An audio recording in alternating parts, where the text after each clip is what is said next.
Welcome back to the curriculum. This is Stage 7, Lesson 53, and we're tackling one of the biggest shifts in enterprise networking of the last decade. For nearly 20 years, MPLS was the gold standard for connecting branch offices, but the rise of cloud and SaaS quietly broke that model. In this lesson, we'll unpack SD-WAN, the software-defined approach that pairs ordinary internet links with serious intelligence to deliver something better, cheaper, and far more flexible. Here's the roadmap for the next few minutes. We'll start with the business case. Why so many enterprises are walking away from MPLS contracts they've held for years. Then we'll get under the hood of SD-WAN architecture, separating the control plane from the data plane so you can see how decisions actually get made. From there, we'll look at multi-ISP path selection and application steering, the intelligence layer, and finally, we'll zoom out to the vendor landscape and where SASE is taking all of this next. So let's start with the business case. MPLS dominated for 2 decades because it delivered guaranteed performance between sites, but at a steep price, 1,000 to 5,000 euros per site every month, 60 to 90 days to turn up a new circuit, and every bandwidth bump means renegotiating the contract. Worse, in a cloud-first world, traffic still hairpins through headquarters before reaching Office 365 or AWS. SD-WAN flips that model. Broadband links, direct-to-cloud breakouts, multi-ISP, active-active, and centralized policy. The result is 30 to 70% cost reduction and provisioning measured in days, not months. To understand how SD-WAN pulls that off, you need to see its 3-plane architecture.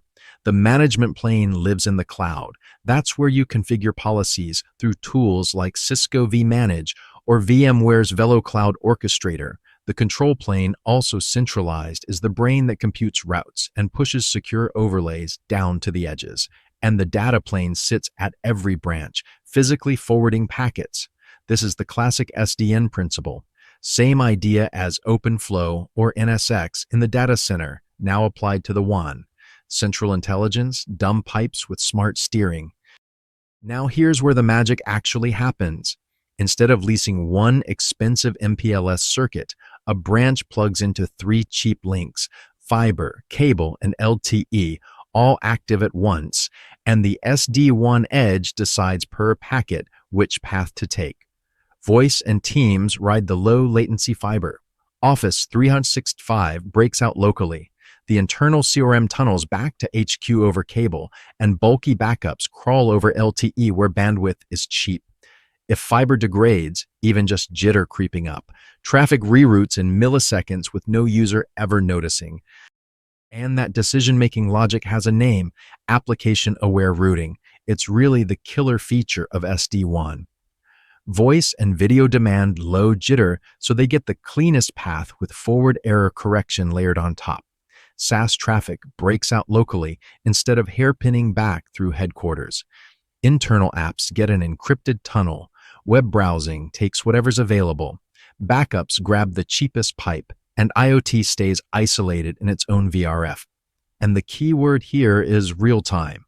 BFD probes are constantly measuring every link, and when one degrades, traffic reroutes in under a second automatically.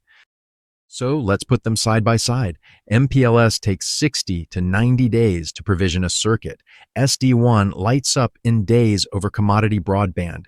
MPLS is expensive per megabit, statically routed, with backup links sitting idle and cloud traffic hairpinning through headquarters. SD-WAN flips every one of those.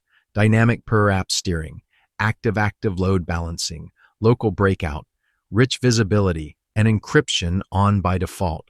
But be honest with your learners. MPLS still wins for ultra-low latency trading floors, voice-only SLAs, and banks that contractually require private circuits. It's not dead, it's just no longer the default. Once you've decided SD-WAN is the way forward, the next question is who to buy it from. Cisco leads the market through Viptela and Meraki, the safe pick if you already live in a Cisco shop. VMware VeloCloud pioneered application-aware routing and shines in multi-cloud. Fortinet bundles a next-gen firewall. right into the SD-WAN appliance, which mid-market security teams love. Versa is the carrier-grade choice for telcos and complex SASE rollouts. Cato runs a single-vendor SaaS on its own global private backbone, great for greenfield deployments. And Palo Alto's Prisma SD-WAN, formerly CloudGenix, is the natural fit if you're already standardized on Prisma Access for security. And whichever vendor you pick, they're all racing toward the same destination, SASE. Gartner coined the term in 2019, and the formula is simple. Take SD-WAN, then bolt on firewall, zero trust access, cloud app control, secure web gateway, and data loss prevention, all delivered from the cloud. Instead of backhauling traffic to a data center firewall, security follows the user at the nearest cloud edge. ZTNA replaces your legacy VPN with identity-aware access. CASB gives you visibility into shadow SaaS, and FWS means you stop shipping appliances to every branch. SD-WAN solved the transport problem. SASE solves transport and security together. So how do enterprises actually roll this out? 3 patterns dominate. Internet only is the cleanest break. Broadband and LTE everywhere. No MPLS, lowest cost. Perfect for retail chains and cloud-first SMBs. Hybrid keeps MPLS for your latency-sensitive workloads while offloading the rest to internet. That's where most large enterprises live during migration. And it's cloud-delivered. The SaaS model pushes everything to a provider's POP with security baked in, ideal for distributed cloud-native workforces, but you're trusting one vendor with the keys. But before you sign that purchase order, learn from the projects that crashed. Ripping out MPLS too fast is the classic. SaaS feels fine, then voice quality tanks and the help desk lights up. Stay hybrid until the data proves you're ready. Running a single ISP per branch defeats the whole point. SD-WAN's superpower is multi-link failover, so give it at least 2 circuits on different media. Don't assume the overlay handles security for you. Treat every branch like a DMZ with a real firewall or a SASE breakout. Test actual path performance, because a broadband ISP's BGP route to AWS can be worse than your old MPLS. And pick a vendor whose control plane is multi-region with local policy caching, so an orchestrator outage doesn't freeze your network. So, let's lock in the 5 ideas that matter from this lesson. 1.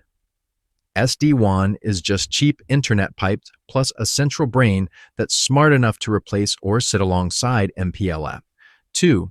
Remember the 3 planes: management for humans, control for routing decisions, data for the actual packet forwarding at the branch. 3. 2 cheap broadband links running active-active will outperform 1 expensive MPLS circuit with failover in under a second. 4. Application-aware routing is the magic. Voice gets the low latency path, SaaS breaks out locally, and internal traffic tunnels back to HQ. And 5. The direction everything is heading is SaaS, SD-WAN fused with cloud-delivered security.